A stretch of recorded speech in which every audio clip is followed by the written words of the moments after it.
everybody? It's your man Pierre. And Darlene. And this is The Wind Down. The See You at the Movies Wind Down. See You at the Movies Wind Down. This is our wine right here. Cheers. So we've got our wine and we've got a new movie that we're going to be reviewing for you today. Yes, and it is Antebellum. Have you seen it? Because we have. And starring Janelle Monáe. Yeah. Let's say that one more time. Starring Janelle Monáe. So it should have been, honestly, Janelle Monáe and Antebellum.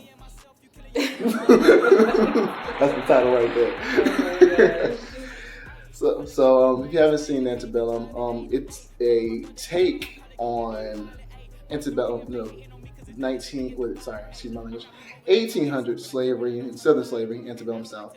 Starring Janelle Monáe, of course, again. You just like saying her name. Hey, look, I'll tell you something about Lord.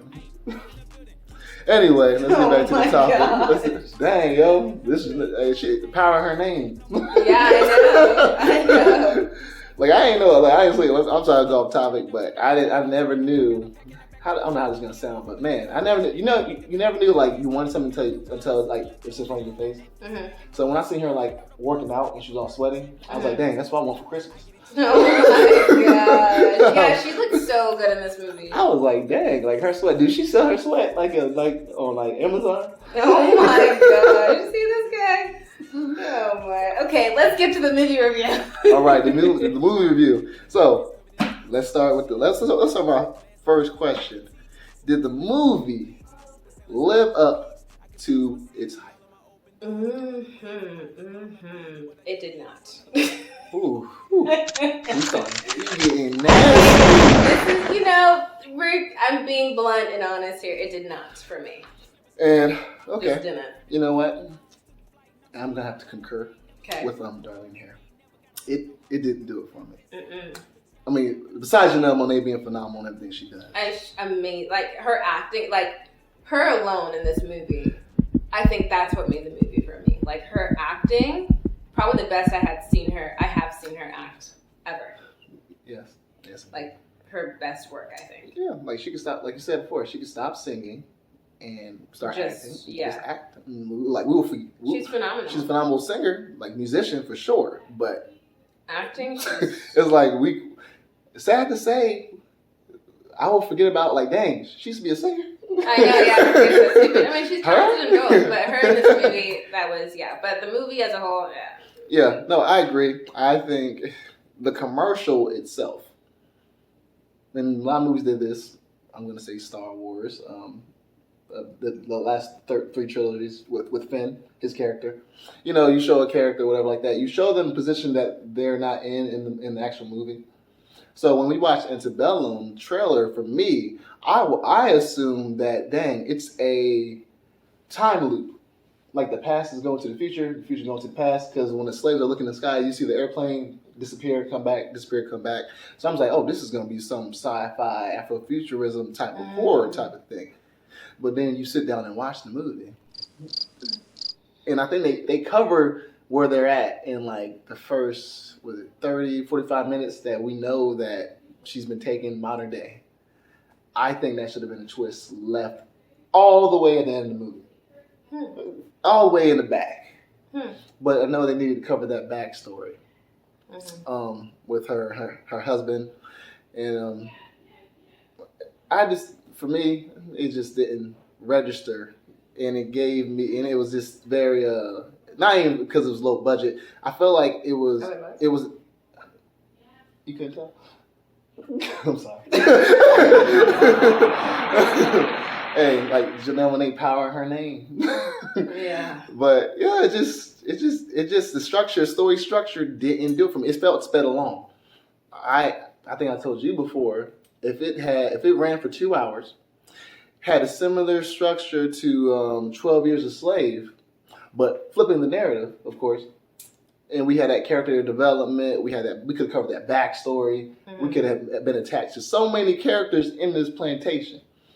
And then we would have felt something. And then like the whole... we weren't given the backstory to anyone but her. So then she was like, at that when the guy who she was supposed to escape with, when he died, she said like, "Oh, professor or something, or doctor, or something like that." He was like a professor or something. He had some sort of title, but I was like, "My man, where did that?" He didn't do no we didn't even know that. He didn't do no experiments in this whole situation. We didn't even know like who he was. Like he could have made a bomb. He could have blew their way out. Like nothing. Like there was no backstory, you know. So we didn't really feel anything with it. I mean, we kind of did, but like, we wanted them all to escape, but like, only because his wife and everything. That's it. Yeah, I mean, it just wasn't. They could have taken a lot more time with like character development. Mm-hmm. Was just a better plot in general. Like I felt like at the end I felt incomplete. I didn't feel like I was like, oh, that's it. Like I think I literally said, oh, that's it. You did. Yeah. We finished that movie around like 2 a.m. Something. Yeah. He fell asleep. That's yo. I'm sorry. I'm trying to get paid out here. Like we're being honest. That's how like just not. Anyway, but let's stop. I don't want to bash the movie. But I watched it. But I finished it the next day. You know what I'm saying? Okay. Next question. Throwing shade out here already. Oh, speaking of which, when we see the trailer, what did it say?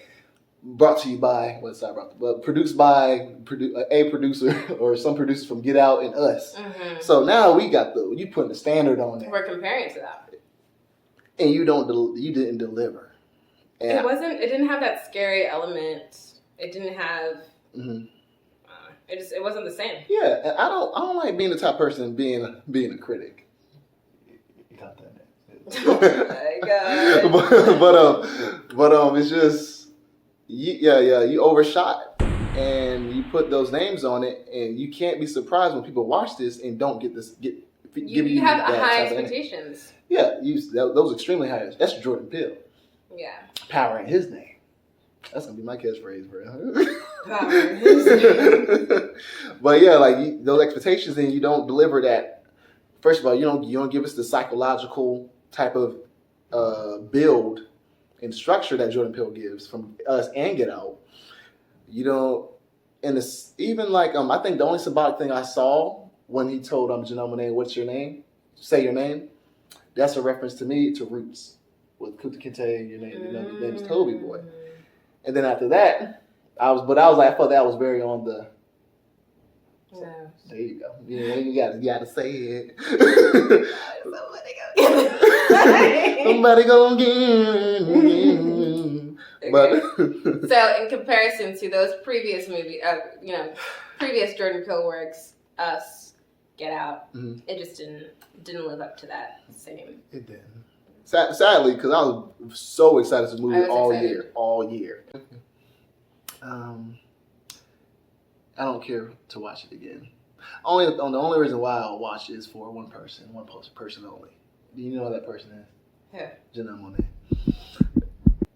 The name. It has power in the name. Power in the name. But yeah, it's something definitely people should watch to understand. And if you're a filmmaker, I feel like you should watch this because it's just it's a film to learn from. Even though all films, but I digress. I'm not gonna talk about it no more. But that is today's wind down, and I hope you guys enjoyed it. Pierre. Oh, sorry. And this is the wind down.